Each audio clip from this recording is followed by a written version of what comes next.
Hey, happy day. So I've been talking about will a lot, willpower. I did a blog on it, but it's not available. So perhaps it's time to do a video. And this is the card that was referenced in that blog, which was written in about April, the 7th of April this year. And this whole year has been about will and willpower. And the related crystal alley card is malachite, and the element is fire. So perhaps I should quickly tell you a little bit about fire.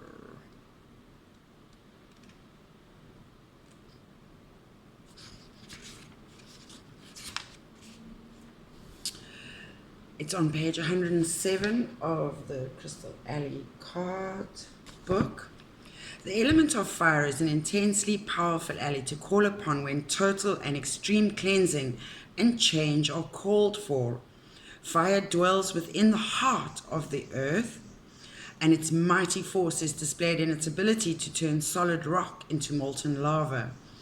What's coming to mind is perhaps those of us who have been frozen in love will find our hearts melting.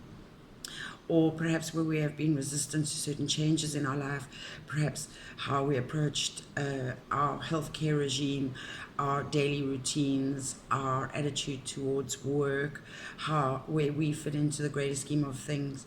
Perhaps those attitudes are being softened, no longer so hardened in our stubbornness of approach. Its powers of destruction feed the cycle of rebirth and life, as exampled in the legends of the phoenix and the dragon. The legend of the phoenix tells of a great bird of incredible beauty that was said to live 500 years ago. At the end of its life, the phoenix would burst into flames and be consumed. From its own ashes, the spirit of the phoenix would fashion a new body and be reborn into another life cycle with the beauty and purity of youth restored. This legend speaks of fire's power of transformation, which is an alchemical process. Transformation is the changing of form, appearance, or structure.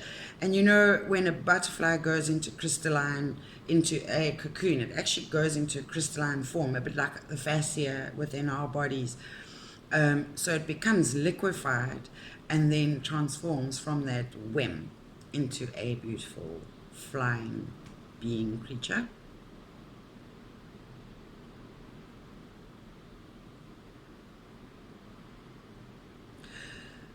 In the legend of the phoenix, the power of fire changes the form of the old bird into ashes and then to form the form of a young bird once again.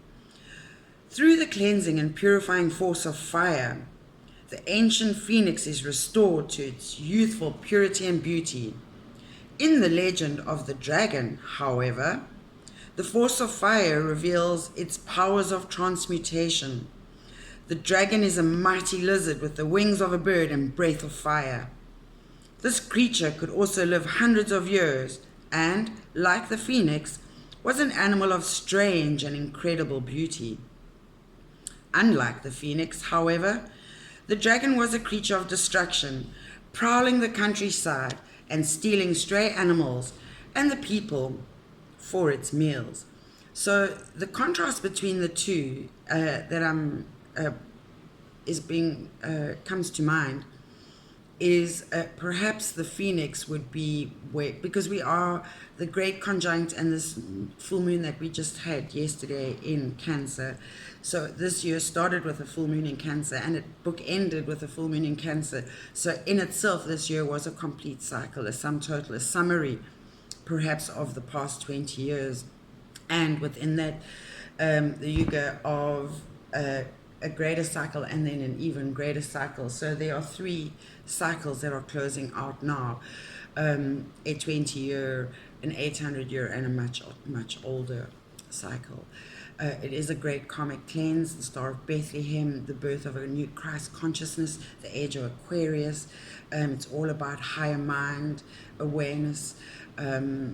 So yes, so the phoenix rising from the ashes would be those experiencing, if you have done good, good shit happens to good people. So you will be experiencing good karma, even though you're learning some hurtful lessons. They are to uplift you into your higher 8 from the lower 8. We now go from living in the survival mind into a higher, beyond the limbic mind. And we do this through the heart chakra, which is love and acceptance, compassion, tolerance, kindness, caring. And then the dragon would be the demons that we fight. So perhaps if we have bad karma that we need to clear, those are the dragons and the demons. We are currently, and I'm seeing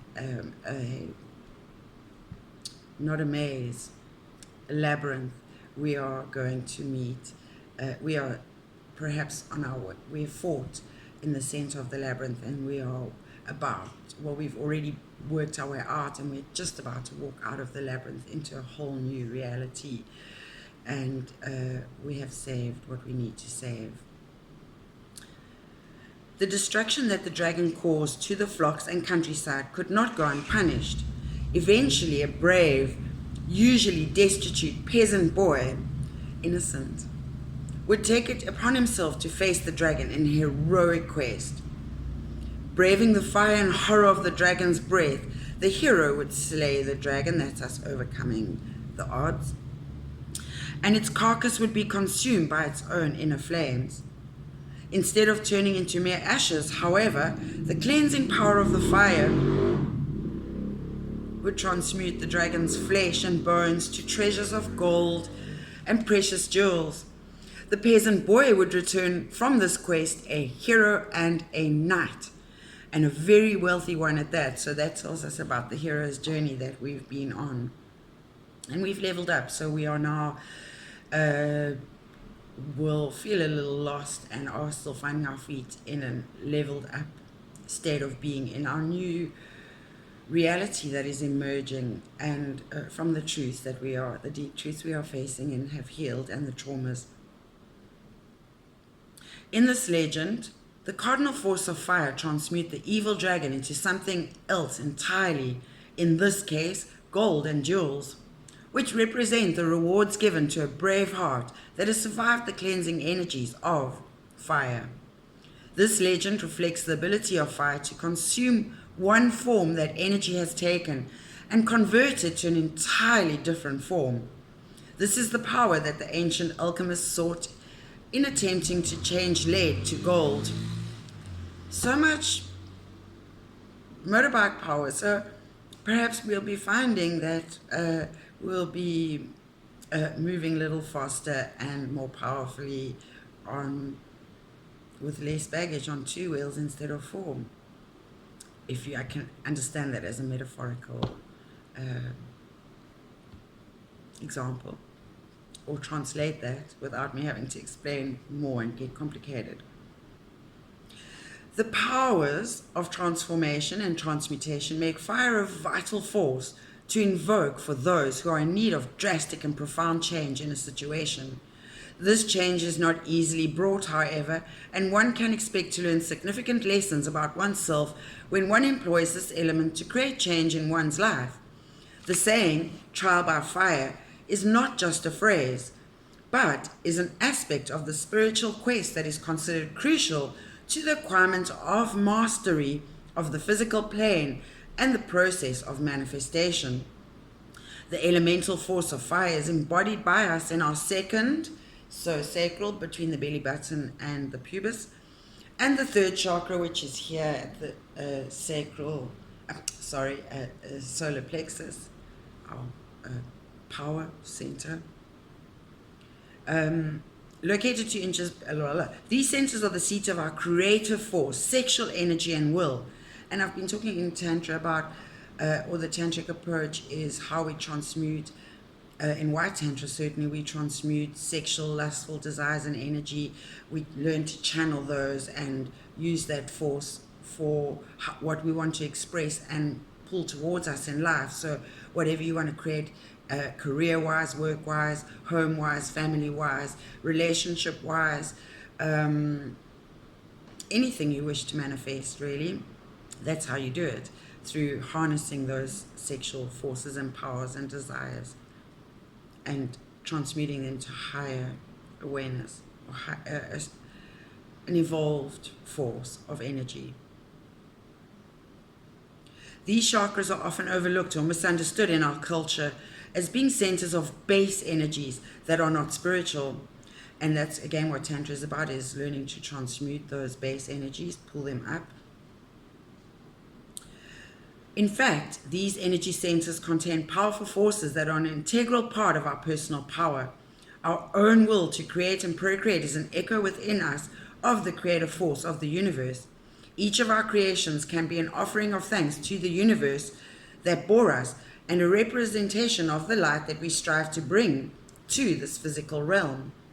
Through invoking and facing the creative force of the fire within, we can purify our energy, transform our bodies and minds, and transmute our creations into higher and more beautiful expressions of the light.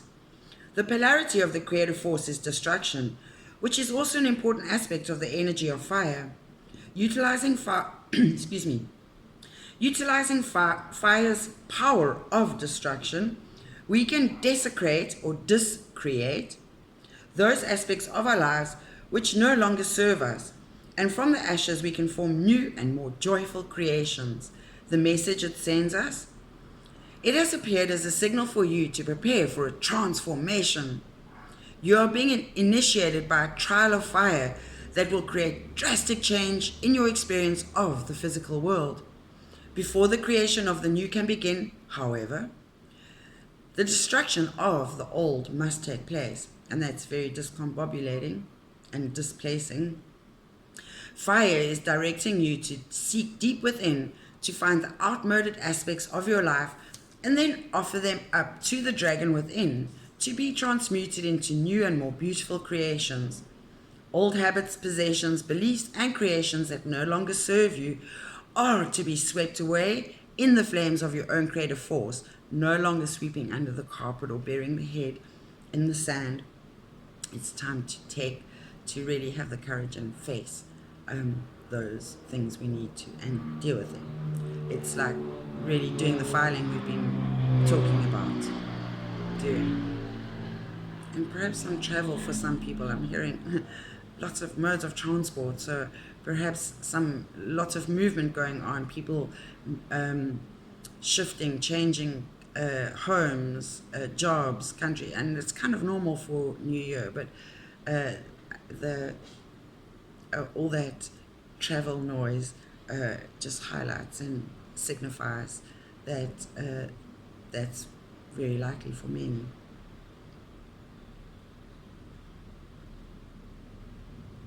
From the ashes of these outmoded creations, new and more powerful creations will emerge.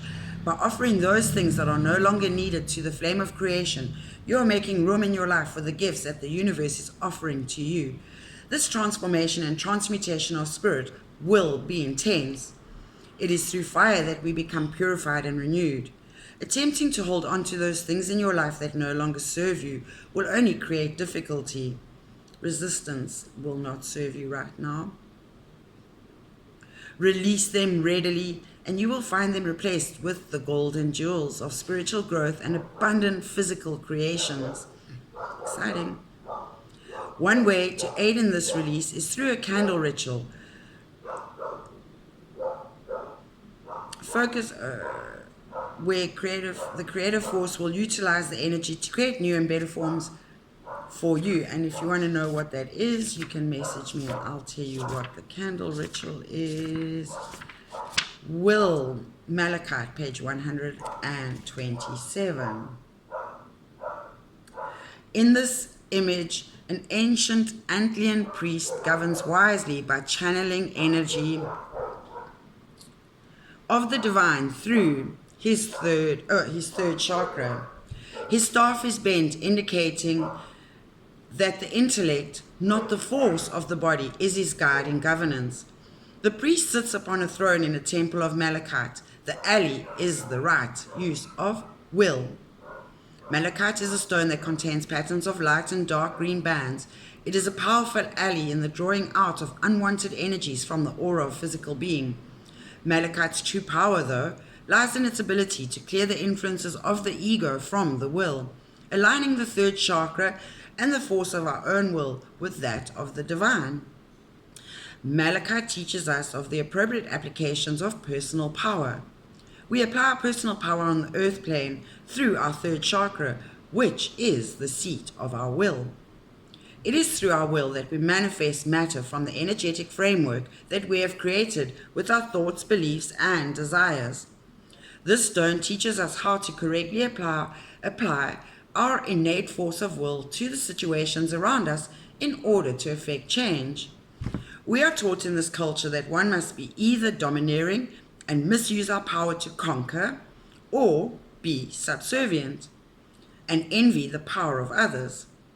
Malachite teaches us the path of balance through these polarities, and this year has been about dualities, and no longer the opposition of dualities, but the merging of same, like, win-win dualities. Our own will is aligned either with our ego or with the divine will of the universe. When our will is aligned with the ego, we apply that energy through manipulation, bargaining, and the attempted control of others.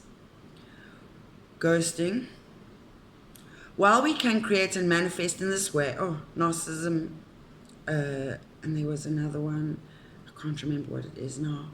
While we can create and manifest in this way, anything that is created by these methods is usually not for our highest good. The creations will be empty and unsatisfying. So when we chase things that are not for us, even though they become ours, we have to cling on to them, hold on to them, manipulate, play, mold, control. And that's a lot of energy spent on something that where the wheels are just spinning and actually there's no traction and the vehicle is not moving in any direction. So one has to let shit go. If it's not for you, it's not for you, in which case you will find your path forward will move much more smoothly when you allow it to flow in the direction that is better for you from your higher guidance and your inner knowing, leading us to want more and better creations in order to be fulfilled. When our will is aligned with the divine will, however, we become channels for manifesting that which is for our highest good. We release the need to create specific forms and open ourselves to manifesting that which will help us in fulfilling our purpose on earth. In this way, every creation that we manifest will fulfill a need, even though it may not manifest in the form we expected. This right use of will creates a sense of trust in the universe and a feeling of fulfillment and joy in our creations, loving the life you live, living the life you love. In turning over our will to the divine, we become conduits for a higher power than we can generate alone. We become the source, truly the alchemist. We no longer feel the need to manipulate others into taking responsibility for our creations, but can joyfully accept our part in the creation of the age of light. Our own will force becomes an extension of the will of the divine universal force. The ancient civilizations that came before us fell when the will of their leaders became aligned with the egos, and I think we have been seeing that in the past few decades, perhaps in governments, institutions, the hierarchy, Saturn-dominated structures and setups, capitalism, negative feedback systems.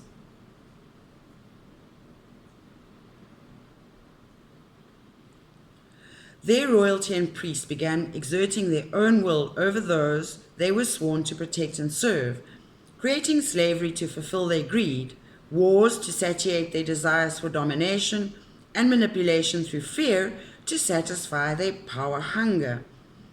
Perhaps this year taught us very much about the power of the manipulation, that power of fear, that how it can manipulate and how indoctrination can control people's thoughts and behaviors without much sensibility, and how all this thought-based patterning, conditioning and system actually is all a self-serving, like war. It's a profiteering system. I don't know how much it actually has to do with you and me and truly giving a fuck about us, more so than it is about abusing resources and taking advantage of circumstances for self-profitability. Not cool. Doesn't benefit everybody.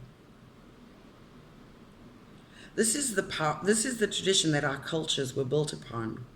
It is not surprising then that most of us were taught to align our will with our ego in order to create. Must have that house, that car, that kind of dog, that crockery, that cutlery, shop there, wear that clothing, look like this, etc., etc. We must now realign ourselves with the will of the divine if we are to manifest an age of light upon the earth. And as the Star of Bethlehem showed us, it is that time. The age of Aquarius is about that, shining the light in the dark. We must reject the polarities of mastery and slavery if we are to become true leaders in a new age. Malachite's ability to clear the ego from the will makes it a valuable ally for those who wish to come back into balance with the divine will of the universe. The message, Malachite, has appeared to ask you to take a good look at the way that you are using your will, how you spend your money as a consumer, what you spend your time doing, what you support, what you use your voice for and against, what you use your time and energy for. And being against something, sitting in your armchair, does not make you for anything. It makes you for nothing. The force of the will is one of the crucial energies that we use in creating our realities. We can either maintain a victim role by allowing others to be our pawns of action, or we can take the creator's role and recognize how we are applying our will to create our experiences. Is your will aligned with the ego, attempting to create through manipulation and coercion? Or is it aligned with the divine, releasing all expectations of the form that creation will take and wanting only to manifest that which is best for your highest good? Take a look at the current situation. How are you using your will to both create and maintain this experience? Seek the path of balance and right use of will, and the universe will guide you to resolution that is for the highest good. When you resonate with the energy of Malachite, its vibration will clear the influence of ego from your creations, allowing you to manifest the will of the universe. And the affirmation is, I am in balance with the universe and its will. I am in balance with the universe and its will. Thank you for your time and attention and for listening to this message. As always, I appreciate feedback, commentary, engagement, support of any of my services. If you wish an intuitive reading, etc., etc., get in contact. I'm always excited to engage. Thank you. Namaste. In Lakesh.